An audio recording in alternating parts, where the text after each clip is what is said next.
Shalom, salam sejahtera bagi kita semua. Mari saudara kita siapkan hati dan pikiran kita untuk memuji Tuhan. Terima kasih Tuhan buat kasih-Mu, buat anugerah-Mu, buat penyertaan-Mu di pagi hari ini. Berkat rahmat-Mu di pagi hari ini, kasih-Mu begitu melimpah buat kami. Kami siap untuk memuji dan memuliakan Engkau Tuhan. Ini doa kami, haleluya, amin. Mari bangkit berdiri saudara, kita mau memuji dan memuliakan Tuhan. Mari kita serukan Tuhan kita yang hebat, yaitu Yesus Kristus Tuhan. Serukanlah yang terhebat, Dia tinggi di atas segalanya. Kuasa maut tunduk padanya, Kau Tuhan. Semuanya kawan. Haleluya, Dia besar di dalam hidupku. Katakan haleluya. Haleluya, kuasa kebangkitannya ada dalamku. Sekarang serukanlah namanya, sekarang hidup dalam kebangkitan. Salibnya pulihkan, Yesus penebus hidupku. Sekarang saksikanlah perbuatannya, sekarang berjalan dalam kemenangan. Salibnya bebaskan, Yesus penebus hidupku.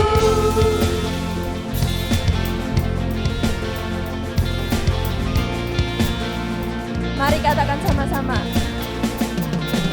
Serukan nama yang terhebat, Dia tinggi di atas segalanya.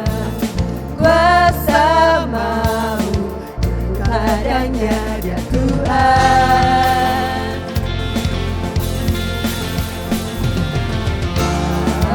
Haleluya, Dia besar di dalam hidupku. Haleluya, kuasa kebangkitannya ada dalamku. Sekarang serukanlah namanya, sekarang hidup dalam kebangkitan. Salibnya pulihkan,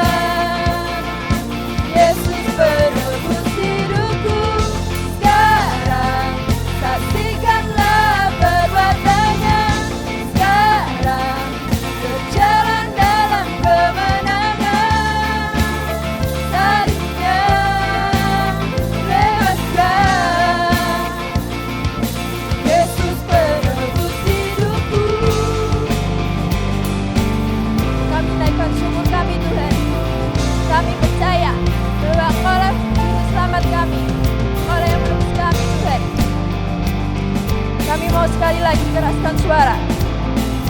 Katakan sama-sama.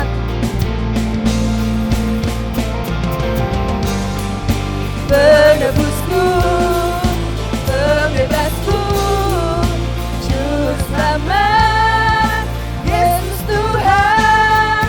Penebusku, pembebasku, Juru Selamat, Yesus Tuhan. Sekarang serukanlah namanya. Sekarang hidup dalam kebangkitan.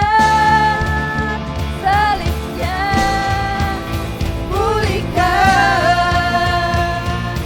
Yesus penebus hidupku.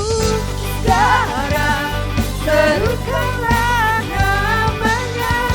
Sekarang hidup dalam kebangkitan. Salibnya pulihkan. Yesus penebus hidupku. Sekarang saksikanlah perbuatannya. Sekarang berjalan-jalan kemenangan. Salibnya bebaskan. Yesus penebus hidupku. Penebusku, pembebasku, Juru Selamat, Yesus Tuhan. Penebusku, pembebasku, Juru Selamat, Yesus Tuhan. Penebusku, pembebasku, Juru Selamat, Yesus Tuhan. Berikan kemuliaan untuk Tuhan. Silakan duduk saudara.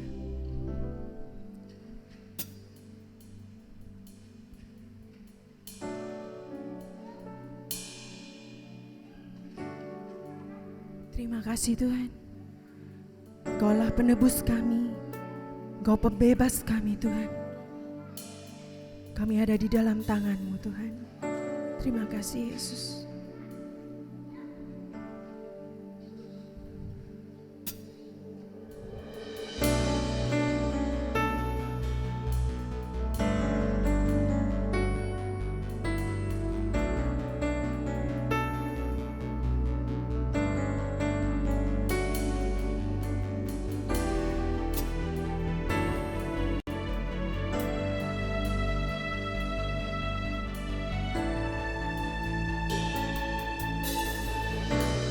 Kepalsuanku sinar,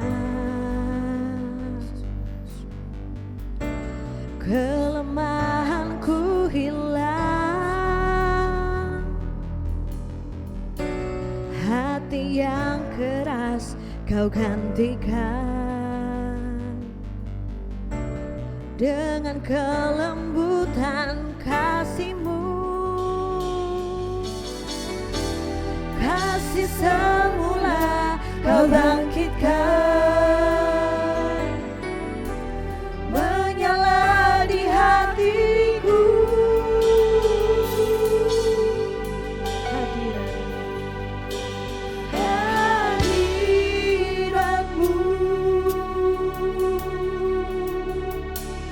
hadirat-Mu,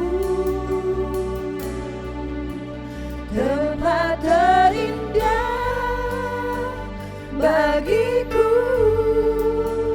itu surga bagiku.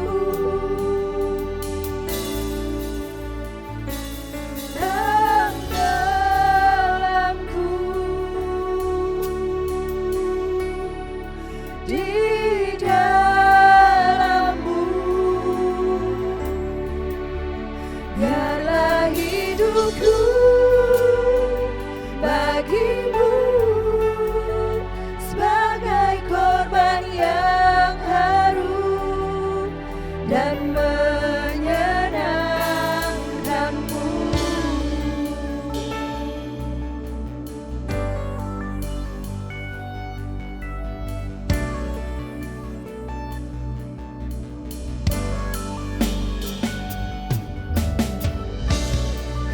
kepalsuanku sirna,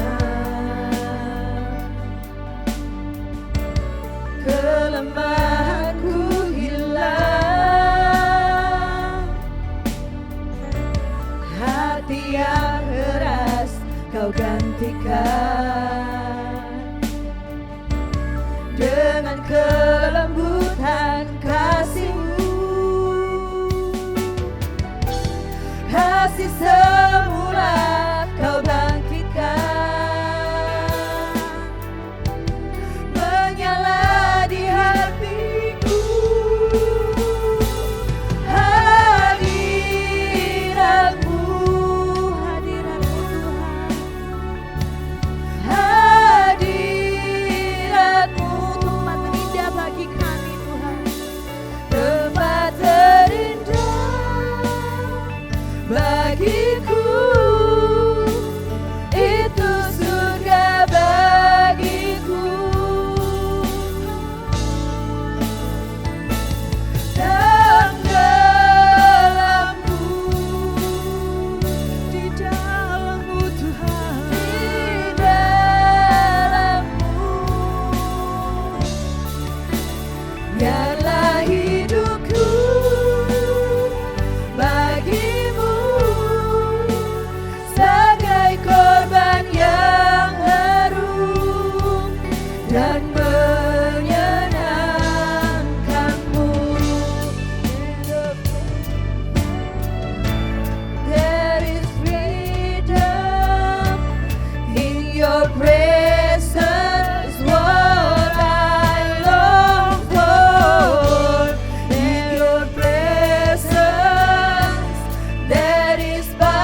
kekuasaan-Mu turun atas setiap kami Tuhan.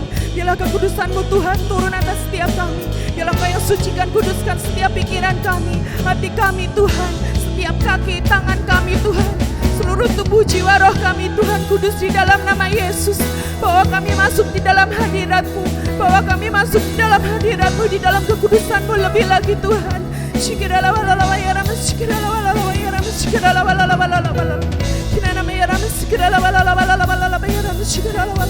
Kuasa-Mu Yesus yang bekerja Tuhan, ada kelepasan, ada kesembuhan, ada jalan keluar, ada kekuatan. Haleluya ya Rabbi, syukurlah ya Rabbi, syukurlah ya Rabbi, syukurlah.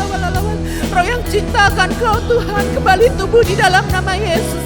Kasih mula-mula-Mu Tuhan kembali berkobar-kobar dalam setiap hati kami. Syukurlah ya Rabbi, syukurlah ya Rabbi, syukurlah ya Rabbi, syukurlah. Haleluya,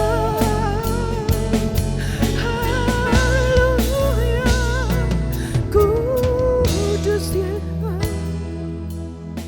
Syukurlah ya Rabbi, syukurlah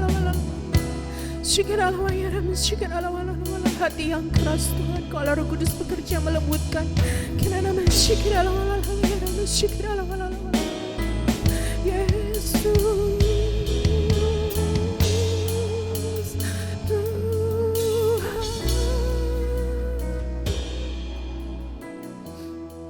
Terima kasih Tuhan, terima kasih Yesus buat anugerah-Mu atas hidup kami. Terima kasih Tuhan, hanya di dalam hadirat-Mu Tuhan, hanya di dalam hadirat-Mu Yesus ya Rabbi, syukurlah. Terima kasih Tuhan Kau menemukan kami. Terima kasih Tuhan Kau temukan setiap kami. Bahkan saat kami lari dengan sengaja Tuhan, Kau terus menemukan kami. Kau bawa kami masuk dalam hadirat-Mu Tuhan. Kau ubahkan hidup kami. Terima kasih Yesus, terima kasih Tuhan. Syukurlah. Syukur.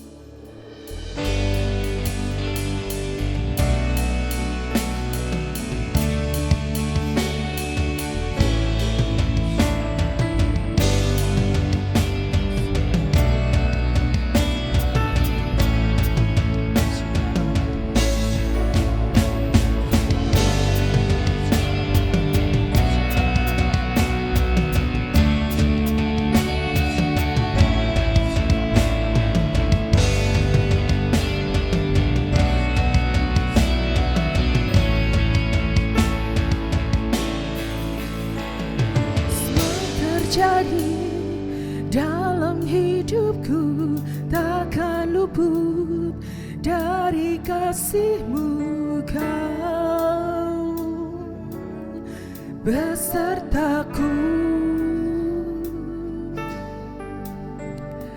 Tak sekalipun Kau tinggalkanku, menolongku dalam sesakku. Kau bersamaku saat ku terjatuh, Kau angkatku.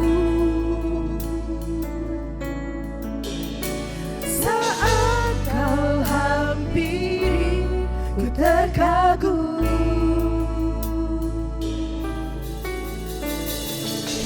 Ku rasakan Kau hadir, ku rasakan Kau nyata. Kasih-Mu besar, temukan aku, beri harapan untukku hidup. Kini ku rasakan Kau hadir, kini ku rasakan Kau nyata. Kasih-Mu besar, temukan aku, beri harapan untukku hidup.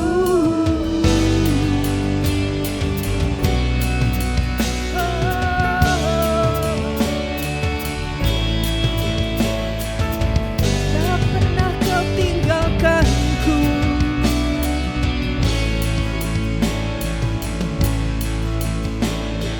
Tak sekalipun Kau tinggalkanku, menolongku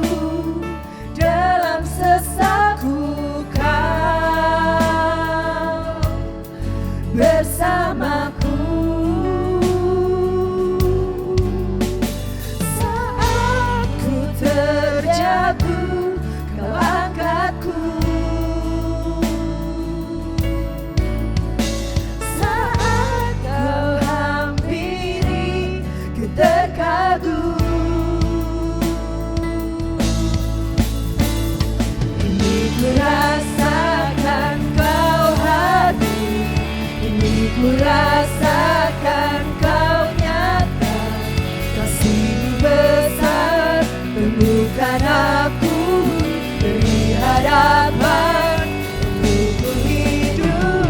Kini ku rasakan kau hadir, kini ku rasakan kau nyata, kasih-Mu besar temukan aku, beri harapan untukku hidup.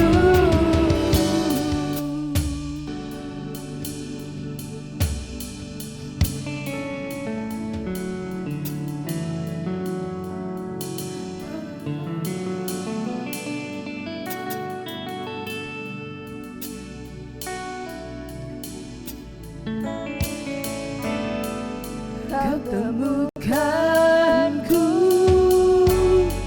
kau ubahkanku, kau jadikanku baru seperti-Mu. Kau temukanku, kau ubahkanku, kau jadikanku baru seperti-Mu.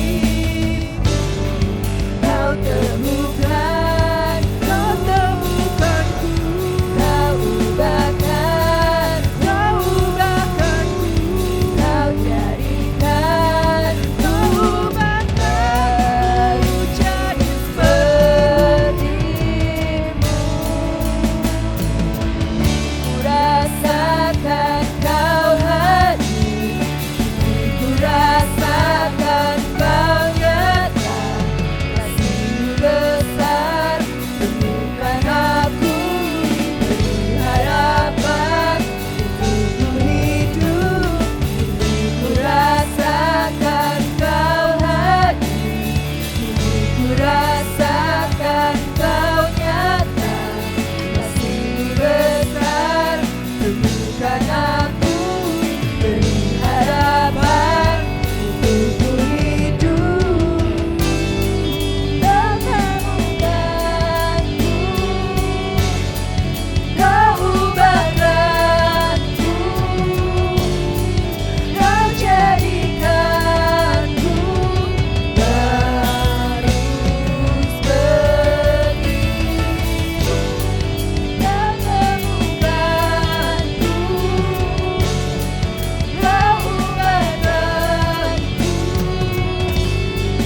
kau jadikanku baru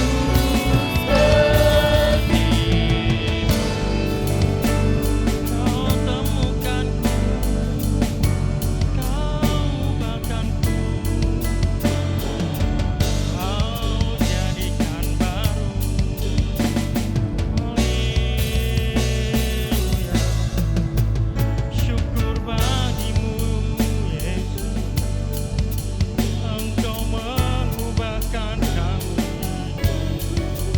Haleluya Yesus, terima kasih. Bapa, terima kasih atas berkat-Mu pada pagi hari ini. Engkau yang melayakkan kami Bapa, Engkau yang memampukan kami. Kami sebenarnya tidak layak, kami sebenarnya tidak mampu, kami sebenarnya masuk dalam lubang kebinasaan, tapi Engkau yang menyelamatkan kami, Engkau yang menemukan kami. Kasih-Mu yang besar, begitu besar meliputi kehidupan kami Tuhan. Tuhan, pada pagi hari ini kami akan mendengarkan firman-Mu, di mana firman-Mu dapat membangun kami kembali, membangun iman kami kembali, agar kami juga mengerti apa yang ingin Kau sampaikan pada hari ini Tuhan Yesus. Kiranya Engkau berkati Tuhan Yesus hamba-Mu ini, agar kata-kata yang berasal daripada Engkau dan untuk memuliakan nama-Mu, sembunyikan hamba-Mu Tuhan di balik salib-Mu. Haleluya, amin.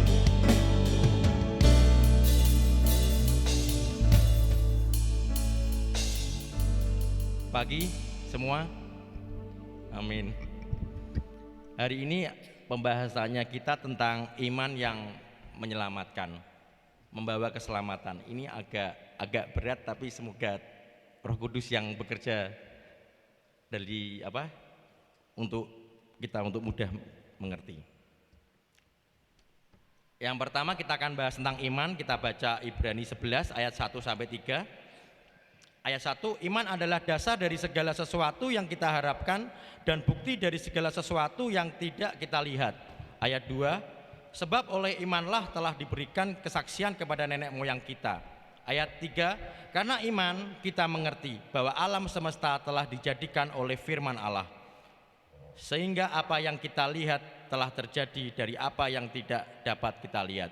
Topik ini tentang iman, di mana jelas adalah iman adalah dasar dari segala sesuatu yang kita harapkan.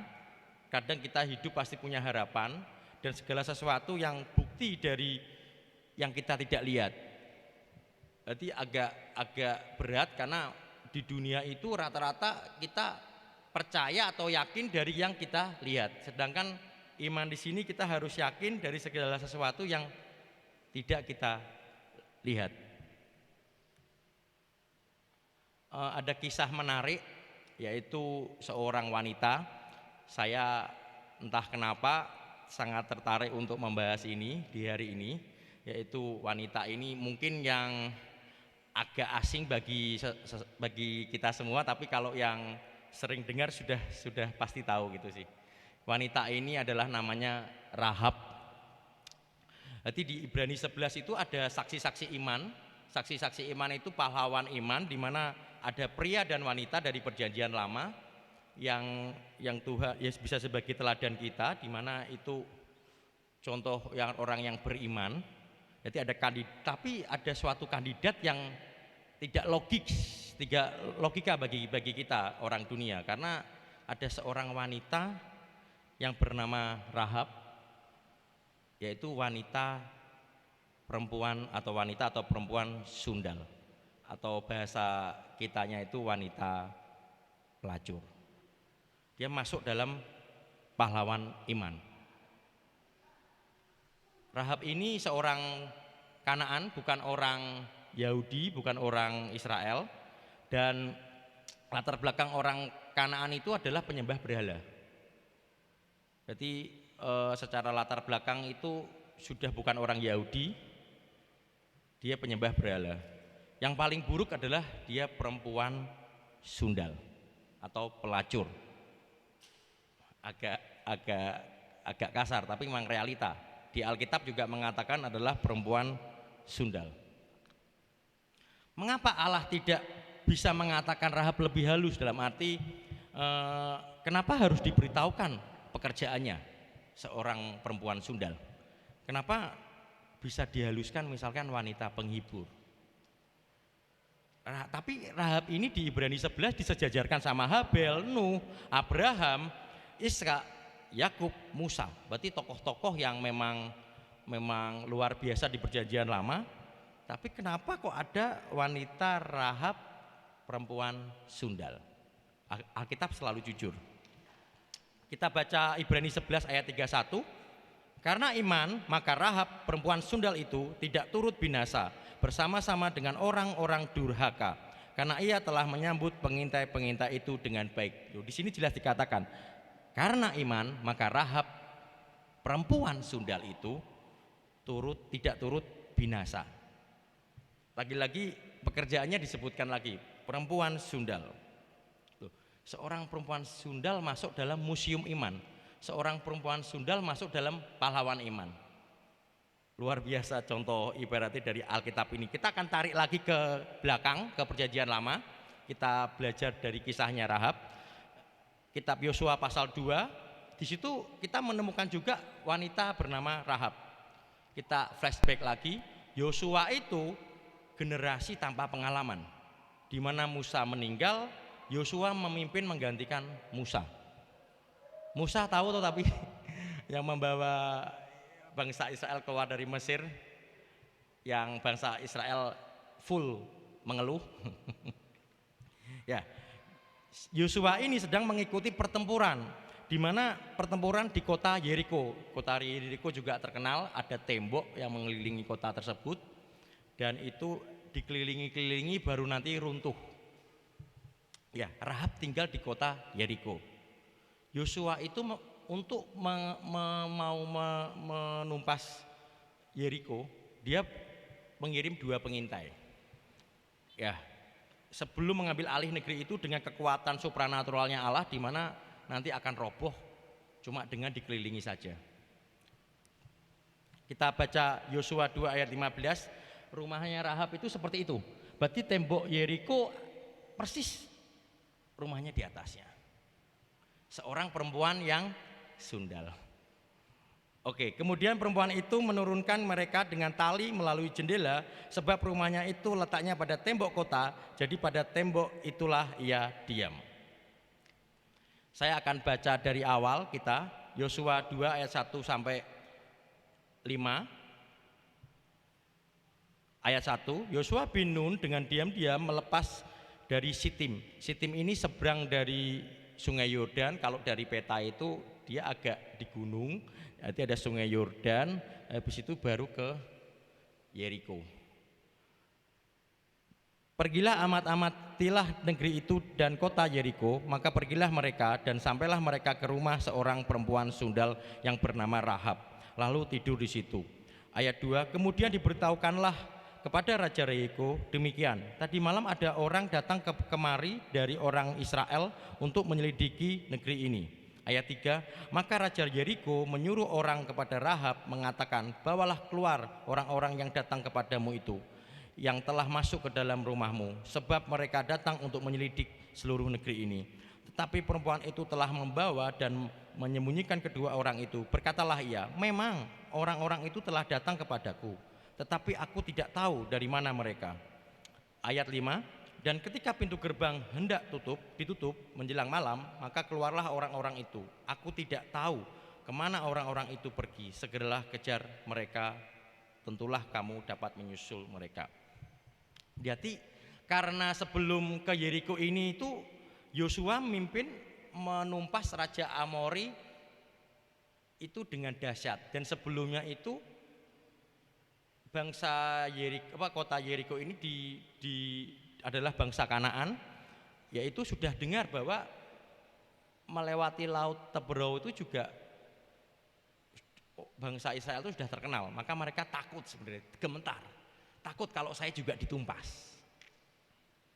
Di ayat 4 dan 5 Rahab berbohong. Jelas ya itu ya, berbohong ya. Misal, oh memang orang-orang itu datang, tetapi menjelang malam mereka keluar. Berbohong, kejar sana. Berarti Rahab berbohong. Rahab itu orang Kanaan, bukan orang Yahudi. Kira-kira kita kalau kedatangan musuh kita tumpas apa kita bohong untuk menyembunyikan musuh kita? Tumpas ya pasti ya, tidak usah lama-lama ya, jarak jauh aja sudah ditumpas, bener gak? Ya ini Rahab berbohong. Rahab tidak bela negaranya, malah Rahab menolong 2 pengintai ini. Berarti Rahab juga pintar. Rahab itu bukan asal-asalan, dia tahu untuk berbohong. Dan kenapa 2 pengintai ini masuk ke Rahab? Karena rata-rata untuk yang masuk ke tempat tanda kutip itu kan di dekat tembok, berarti di area luar ya, mau luar, itu adalah area untuk orang asing. Rata-rata masuk ke tempat seperti itu kan orang-orang asing yang bukan orang situ. Ya, 2 pengintai itu masuk di Rahab. Masalahnya gini, berbohong itu boleh enggak? Oh kata orang dunia boleh-boleh aja. Boleh ya berbohong? Apa anak-anak zaman sekarang aja nyanyinya Johnny apa kayak gitulah. Ya gue si Sugar, no papa gitu. Ibaratnya anak-anak sekarang lagunya aja sudah dilatih untuk berbohong. Anak-anak semakin dimarahi semakin berbohong. Ya. Tapi kata Alkitab berbohong itu dosa. Rahab berbohong, dosa. Tapi Rahab menyerahkan 2 pengintai itu, yaitu hamba-hamba Tuhan, untuk dibunuh, dosa enggak? Dosa juga. Mungkin kita diberhadapkan 2 dosa yang tidak ada pilihan. Berarti mau milih A, milih B juga pasti dosa.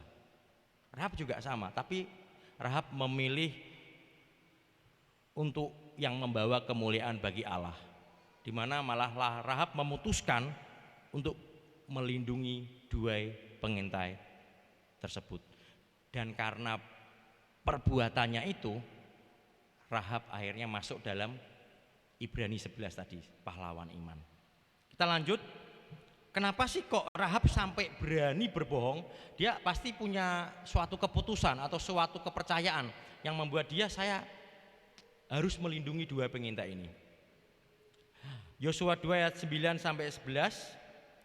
Ayat 9, dan berkata kepada orang-orang itu, aku tahu bahwa Tuhan telah memberikan negeri ini kepada kamu, dan bahwa kengerian terhadap kamu telah menginggapi kami, dan segala penduduk negeri ini gemetar menghadapi kamu. Jelas, kota Yeriko semuanya takut. Ibaratnya kayak gini, kita kedatangan tamu yang mau menghancurkan kota kita. Takut enggak? Enggak takut, wah enggak mungkin. Allah dia lebih besar dibanding Allah kita. Karena bangsa Kanaan kan penyembahannya berhala. Sedangkan bangsa Israel Allahnya sudah, dia hanya mendengar, tidak melihat, dia hanya mendengar. Kisah ibarat ibu-ibu gibah bener ini. Sebelah itu loh, dia sudah bikin laut terberau itu pisah. Dia sudah menumpas Raja Amori. Kira-kira takut gak para ibu-ibu di Kanaan? Takut.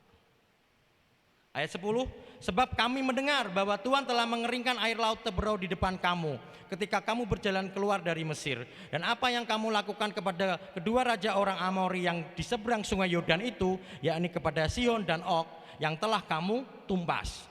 Ayat 11, ketika kami mendengar itu, tawarlah hati kami dan jatuhlah semangat setiap orang menghadapi kamu. Mereka takut. Akhirnya mereka juga semangatnya down. Sebab Tuhan Allahmu ialah Allah di langit di atas dan di bumi di bawah. Mereka percaya bahwa memang Allah Israel punya kuasa. Ya, Rahab di sini mengambil keputusan enggak? Dari dengar, dia mengambil keputusan untuk bersekutu dengan Allah-Allah para pengintai itu, dan dia bersekutu untuk mengambil keputusan yang berbeda. Di mana harusnya itu musuh saya, di mana saya harus menyingkirkan, membunuh, menghancurkan, tapi Rahab memilih untuk menolong dan menyembunyikan, menyelaraskan diri dengan Tuhan. Yang biasanya nyembah dewa-dewa, yang biasanya dia harus ikut apa kata budayanya, tapi dia menyelaraskan dengan budaya yang berbeda, budaya Yahudi. Dia menyelaraskan diri dengan Tuhan. Di balik kita percaya sama Yesus? Percaya? Ya. Pertanyaannya, di saat kita hidup di dunia maupun di pekerjaan, di bisnis, di studi, kita memilih Tuhan atau orang yang menyanjung kita? Kita memilih Tuhan atau kepopularitasan kita? Kita memilih Tuhan atau uang yang dunia kasih kepada kita? Ya, ini suatu keputusan iman, di mana komitmen kepada Kristus adalah keputusan yang harus kita ambil dari diri kita sendiri. Terkadang malah kita lawan apa yang gagasan diri kita sendiri, karena diri kita itu kadang punya keinginan super yang melebihi keinginan atau perintah dari Tuhan. Awalnya kita ngomong, wah ini untuk Tuhan, tapi setelah dikasih ternyata ini untuk saya. Kita lanjut Yosua 2 ayat 12 sampai 15. Maka sekarang bersumpahlah kiranya demi Tuhan, bahwa karena aku telah berlaku ramah terhadapmu, yaitu Rahab berlaku ramah terhadapmu, kamu juga akan berlaku ramah terhadap kaum keluargaku, dan berikanlah kepadaku suatu tanda yang dapat dipercaya. Ayat 13, bahwa kamu akan membiarkan hidup ayah dan ibuku dan saudara-saudaraku yang laki-laki dan yang perempuan dan semua orang-orang mereka, dan bahwa kamu akan menyelamatkan nyawa kami dari maut. Ayat 14, lalu jawab kedua orang itu kepadanya, nyawa kamilah jaminan bagi kamu. Berarti kedua pengintai itu, asalkan jangan kau kabarkan perkara kami ini.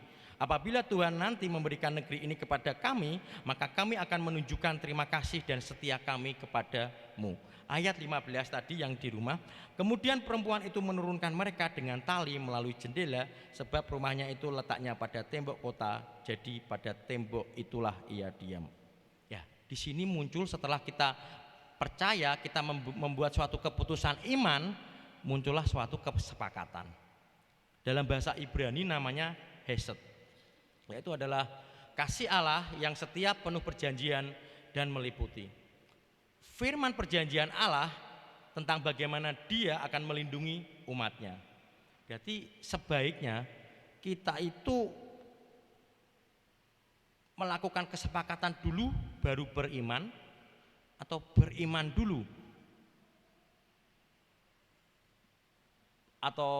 dulu baru melakukan kesepakatan, atau melakukan suatu kesepakatan berdasarkan iman.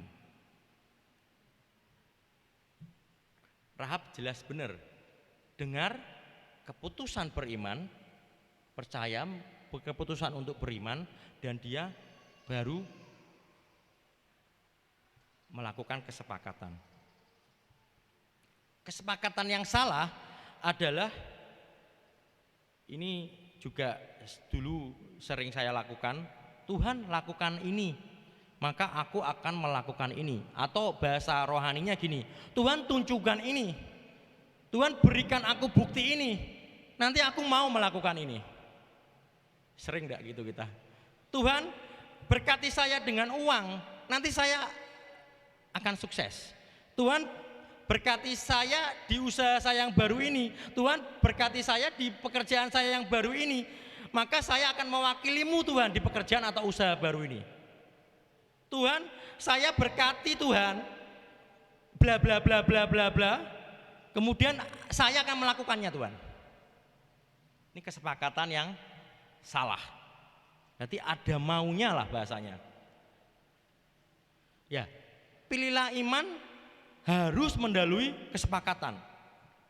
Memang susah di dunia ini, kita itu dikasih mata, soalnya mata ini selalu melihat apa yang ada di depan kita. Keadaan ekonomi sepi, yakin usaha kita diberkati. Wah, serba salah ini. Nanti kalau saya ketemu orang tua saya atau orang tua-tua yang senior-senior, oh memang ini keadaannya sepi, ya wajar bisnismu sepi.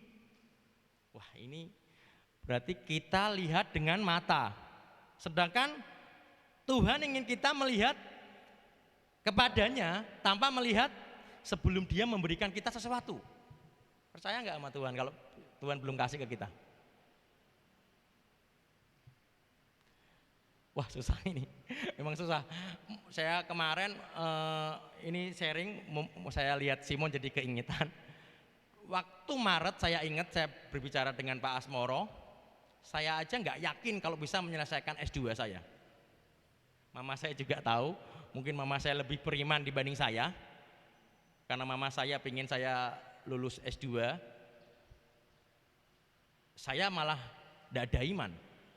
Saya pasrahlah sama Tuhan, Pak Asmoro.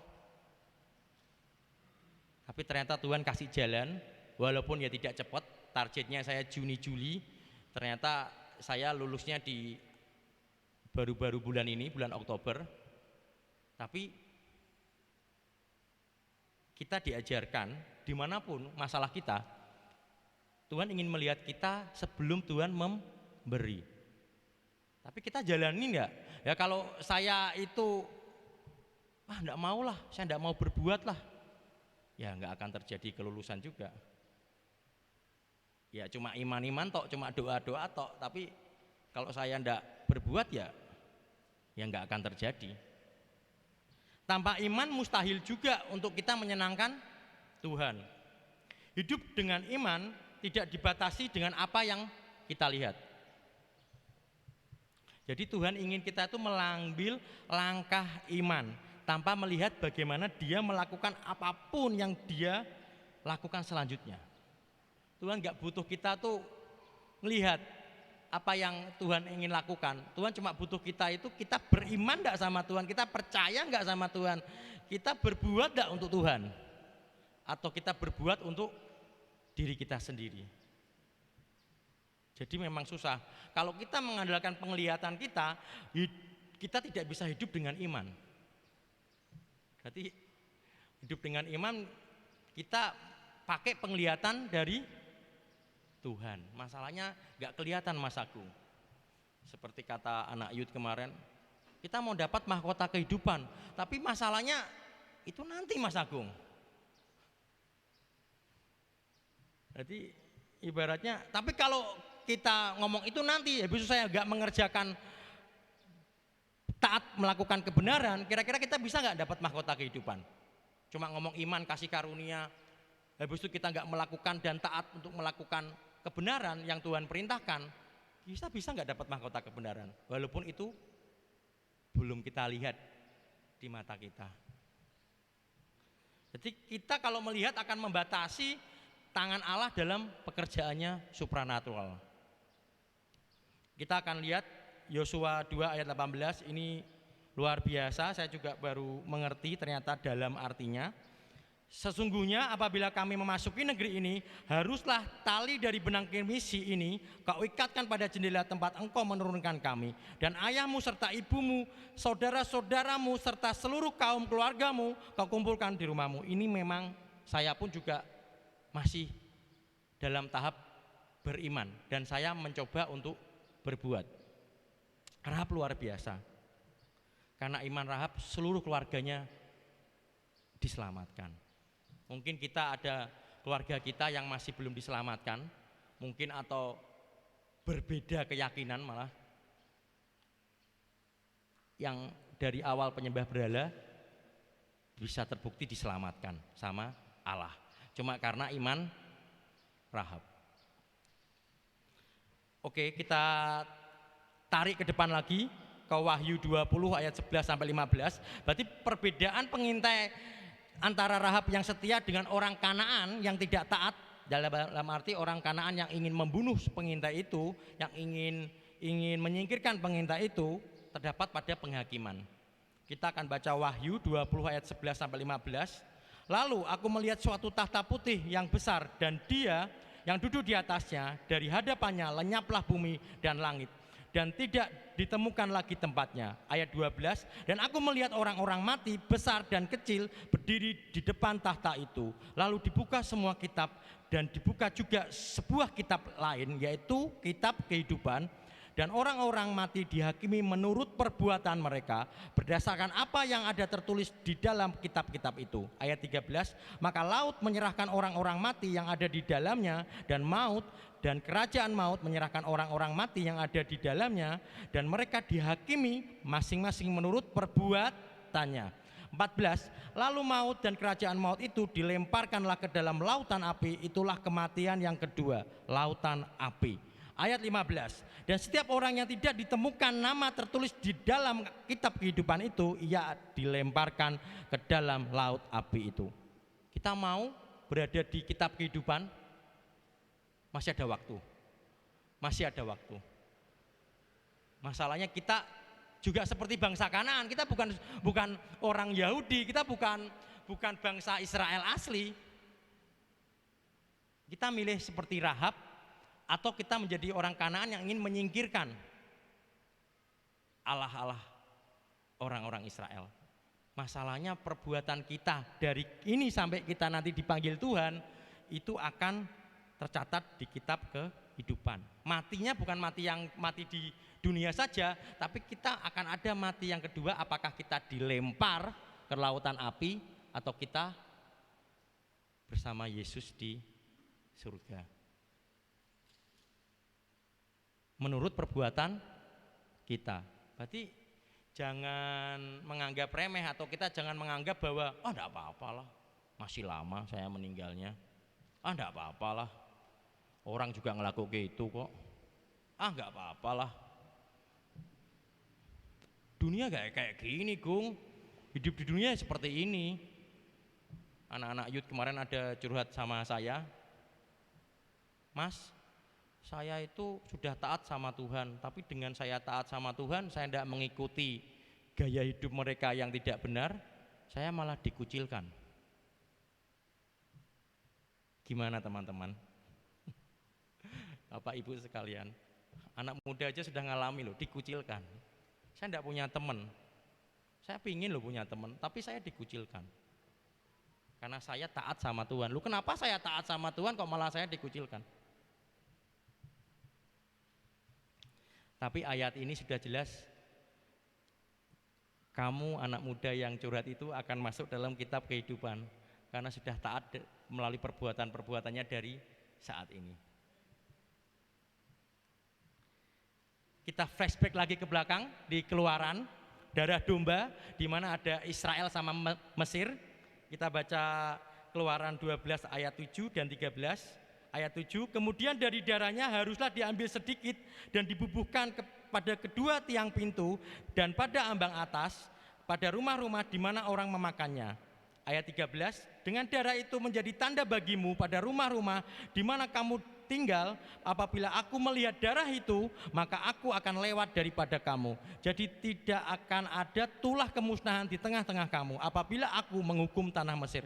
Bangsa Israel ini membutuhkan darah merah domba pada tiang pintu. Tujuannya untuk membedakan mereka dengan orang Mesir yang harus kena tulah atau terkutuk. Ada darah merah domba.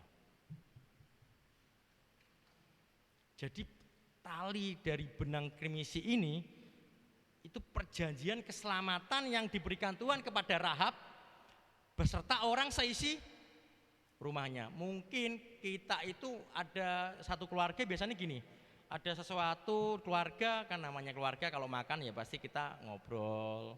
Habis itu kalau pergi-pergi rekreasi ya pasti kita ngobrol. Pasti ada ngobrol enggak? Wah itu kok keluarga kita bla bla bla, ngerasani berarti kan gitu. Ibaratnya kenapa ya dia belum berubah?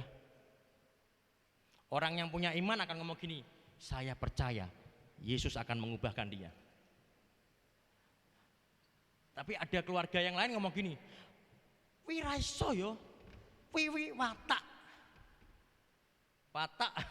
Watak bisa diubahkan enggak? Raiso, suwiwi. Wah lebih ngeri itu. Di keluarga aja kita nggak sepakat. Yang punya iman bisa goyang nggak? Mikir dia, wah ya bener ya, suwi ya. Solusinya gimana? Wah kita harus percaya sama siapa ini? Jadi perjanjian tali benang krimisi berbicara mengenai tugas kita sebagai orang percaya untuk menghimpun orang seisi rumah yang menjadi tanggung jawab kita supaya ikut masuk dalam janji keselamatan yang telah diberikan oleh Tuhan dan tetap berada di dalamnya. Berarti kita, kalau kita ada dalam posisi keluarga di itu, kita harus yakin bahwa ada maksud Tuhan, di mana Tuhan ingin memakai kita atau Tuhan ingin memberkati seluruh keluarga kita. Yang awalnya dia tidak mempunyai keselamatan, yang awalnya dia tidak percaya Yesus, semua akan diselamatkan oleh darah domba, oleh tali benang krimisi.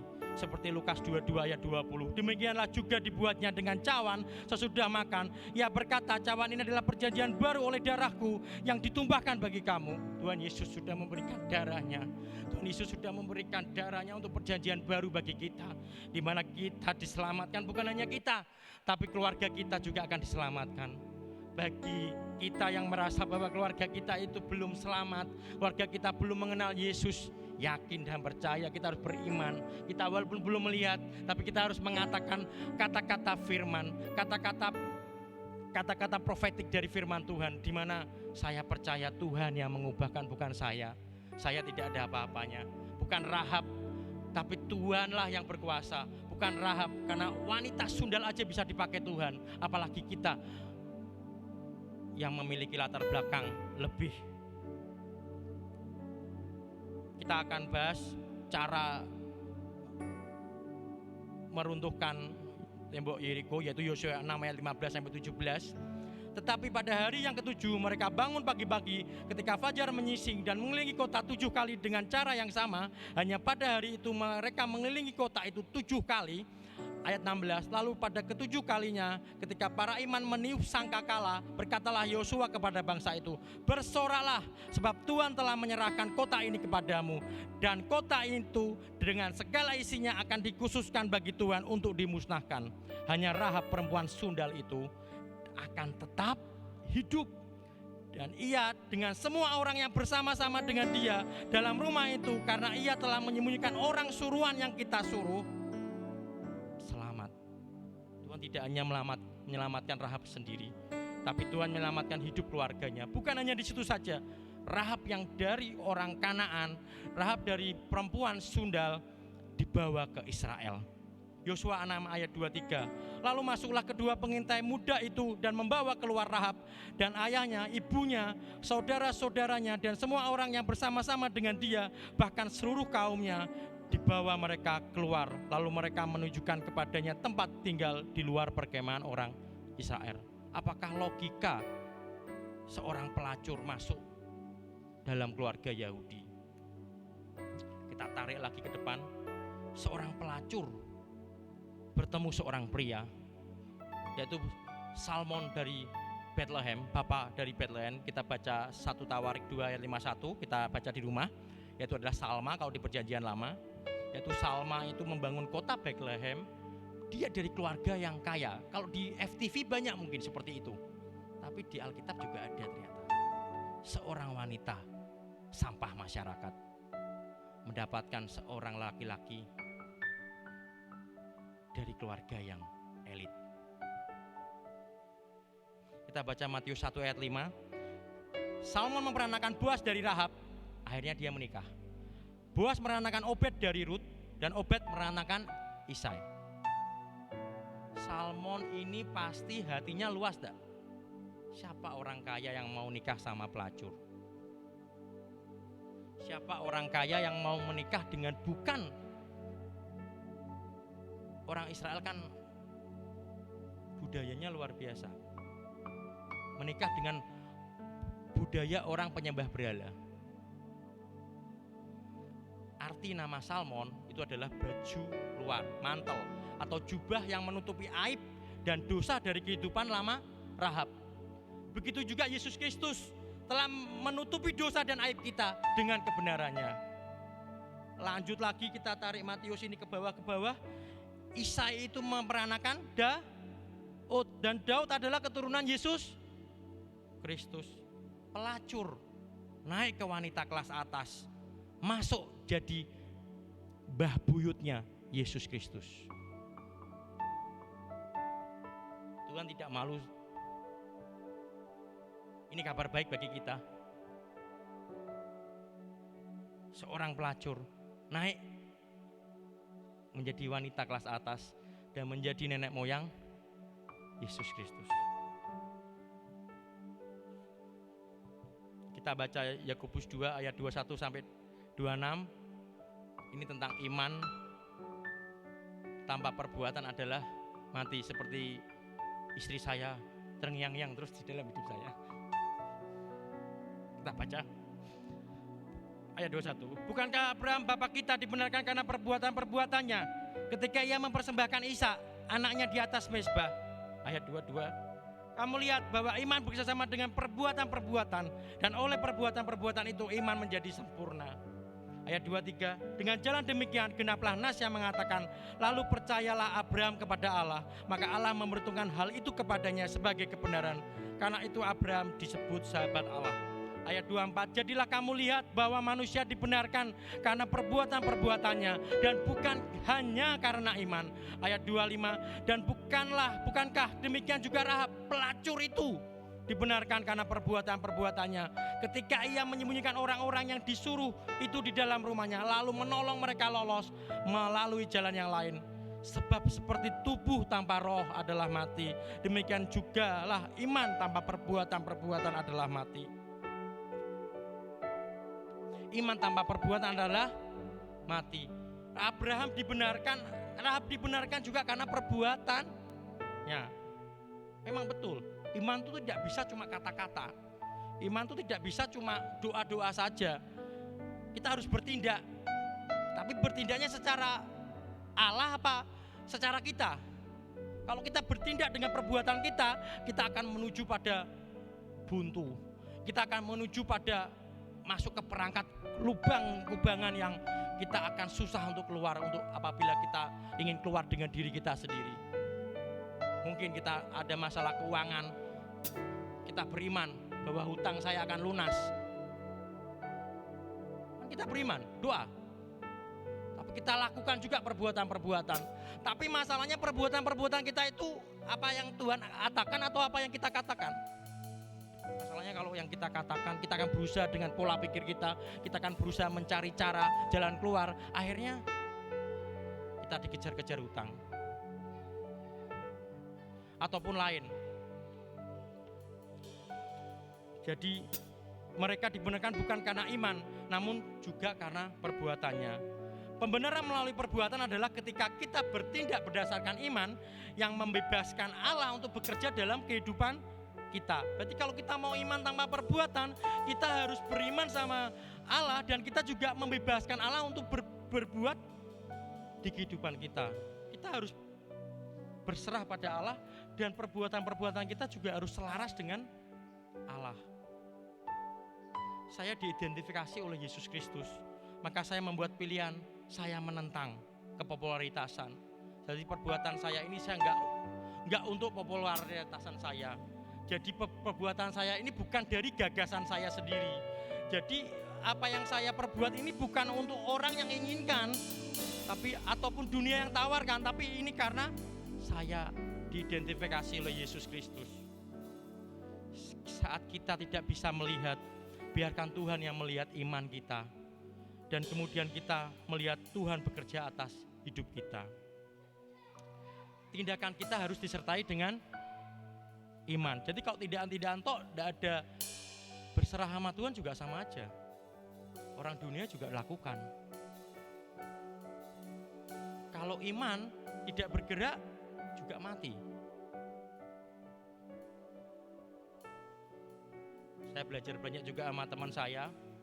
Sebenarnya saya tuh orangnya tidak terlalu care. Saya mengakui. Tapi hidup saya ke depan ini kan bukan saya lagi.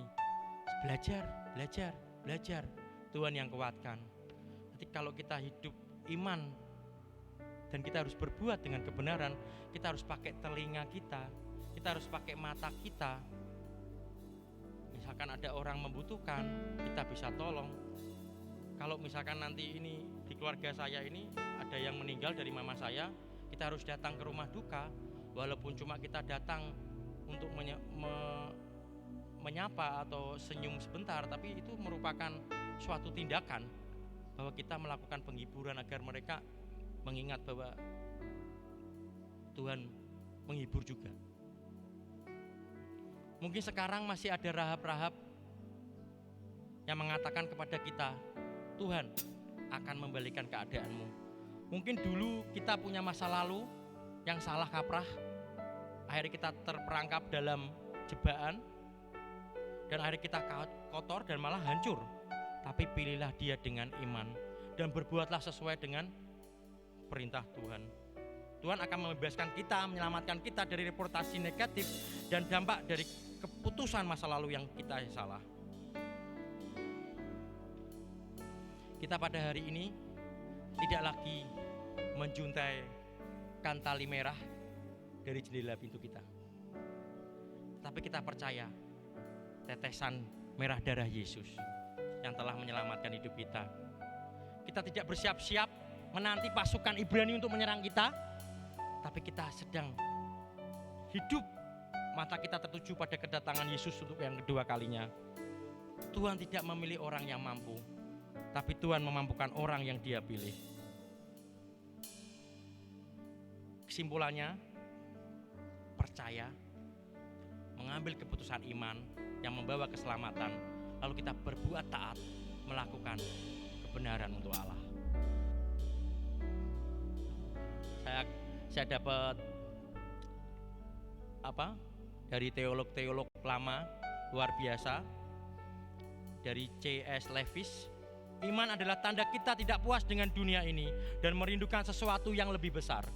Dari John Owen, iman adalah anugerah Tuhan yang membuka mata kita untuk melihat keagungan Kristus dan mempercayainya seutuhnya. Amin.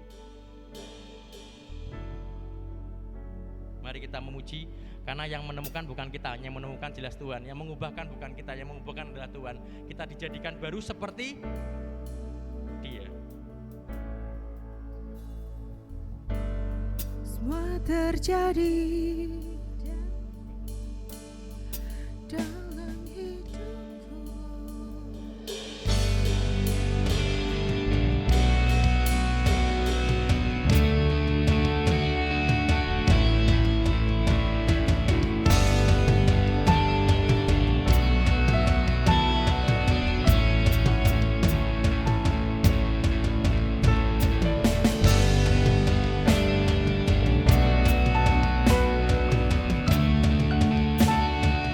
Hari ini kalau kita membutuhkan iman, kita harus menyanyi dengan serius. Kita deklarasikan nyanyian ini agar Tuhan memberkati kita. Semua terjadi dalam hidupku, takkan luput dari kasih-Mu. Kau besertaku,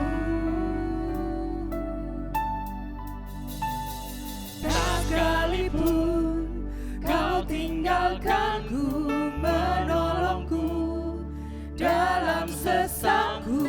Kau bersamaku. Mari saudara kita bangkit berdiri. Saat ku terjatuh, Kau angkatku. Saat Kau hampiri, ku terkagum.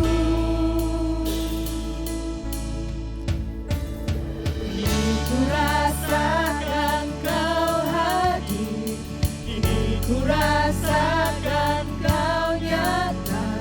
Kasih-Mu besar, temukan aku, beri harapan untuk ku hidup. Kini ku rasakan Kau hadir, kini ku rasakan Kau nyata. Kasih-Mu besar, temukan aku, beri harapan untuk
keluarga kami juga Engkau selamatkan. Kami yakin Tuhan Yesus bahwa kami dengan iman dan perbuatan kami menuju dan sesuai dengan perintah-Mu, maka Engkau akan menyelamatkan keluarga kami Tuhan Yesus.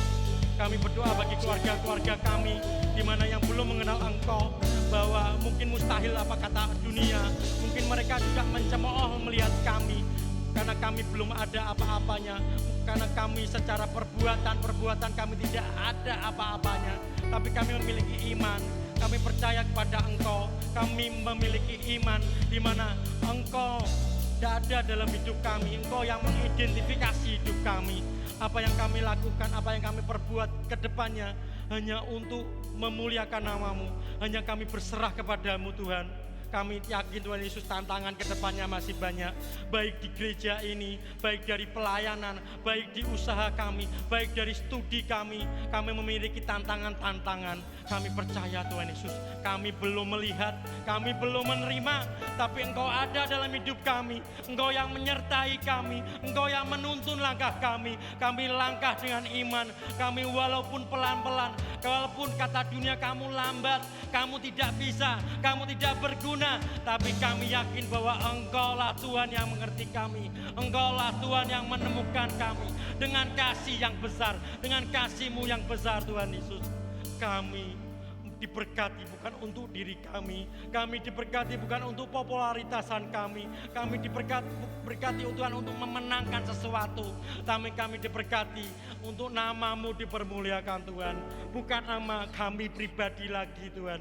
Kami yakin Tuhan Yesus, bukti sudah nyata. Kami mengalami bukti-bukti kecil. Apa kata orang usaha sepi, tapi Engkau mengirimkan customer. Apa kata orang pemasukan tidak ada, tapi Engkau memberikan pemasukan di luar pikiran kami Tuhan Yesus. Haleluya Tuhan Yesus, Kau berkati. Kiranya Engkau memberkati kami agar firman-Mu dapat kami lakukan. Walaupun itu berat bagi kami. Untuk beriman dan berkata-kata itu mudah, tapi untuk berbuat itu berat bagi kami. Tapi kami yakin kekuatan bukan berasal dari diri kami. Kekuatan berasal daripada Engkau. Engkau yang menuntun kami. Makin lama, makin jauh, makin kuat. Saya percaya Tuhan Yesus, sampai Engkau datang kembali kedua, kami berada dalam kitab kehidupan. Dan perbuatan-perbuatan kami, perbuatan-perbuatan yang berasal daripada Allah. Haleluya, amin.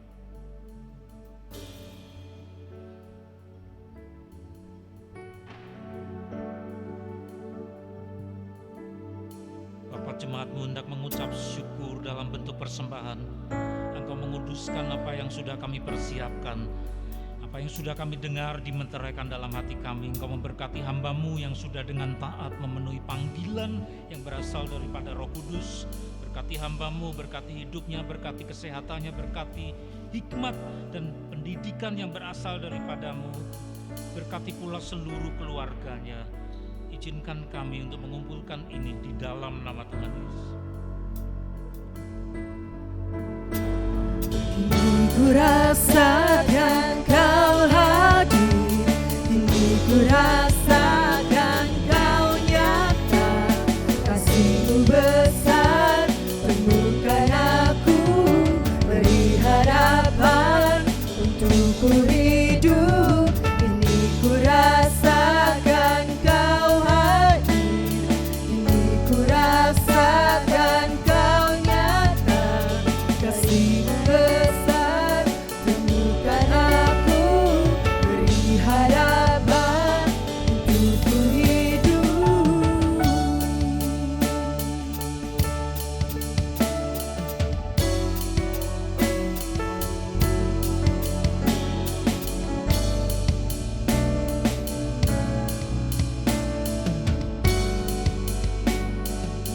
Terima kasih Bapa, Engkau sudah memenuhi akan segenap kerinduan kami. Dan kami ingatkan saudara-saudara kami yang lain yang tidak bisa bersekutu di tempat ini. Oleh karena kelemahan tubuh, Engkau memberi kekuatan. Bagi yang ragu-ragu, Engkau memberi kepastian. Bagi yang takut, Engkau memberi keberanian. Bagi yang punya persoalan demi persoalan, Engkaulah jawaban dari setiap persoalan itu. Kami mengangkat kedua belah tangan kami dengan iman kepada Engkau. Inilah jemaat kepunyaan-Mu Tuhan, yang Engkau sayangi, Engkau panggil, Engkau meteraikan oleh kuat kuasa yang berasal daripada darah-Mu dan oleh Roh Kudus. Curahkanlah berkat dari Allah Bapa kepada seluruh jemaat ini. Berkat di dalam takaran diguncangkan, dipadatkan, dilimpahkan ke dalam riba-Mu oleh karena satu nama yang berkuasa, yaitu oleh karena Bapa, Putra dan Roh Kudus, di dalam nama Tuhan Yesus. Kami semua yang sudah menerimakan berkat-Mu berkata bersama, amin. Tuhan memberkati. Kuasa Tuhan lebih besar menyertai-Ku, tak ada yang mengalahkan Tuhan Yesus. Segalanya di dalam hidupku, ku selalu memuji selah. Kuasa Tuhan lebih besar menyertai-Ku, tak